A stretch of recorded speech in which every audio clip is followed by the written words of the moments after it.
Hello everyone, welcome back to Web2 app, and in this video I'm gonna show you how to clear cache on iPhone.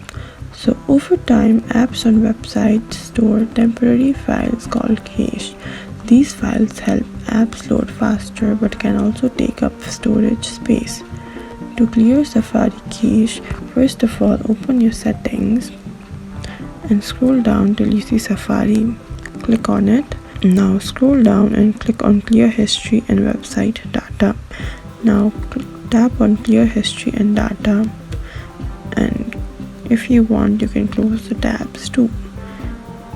Now confirm the action when prompted. Now you can go back and scroll up till you see general and click on it. Here you can click on iPhone storage. From here, offload apps that you rarely use. This removes the app while keeping your personal data. To offload an app, click on the app that you do not use any longer, and here you will see offload and delete option. You will need to click on the offload button to offload your app.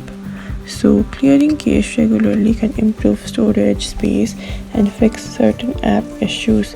And that's it. That's how to clear cache on iPhone. And if this video helped, follow us for more tips and tutorials.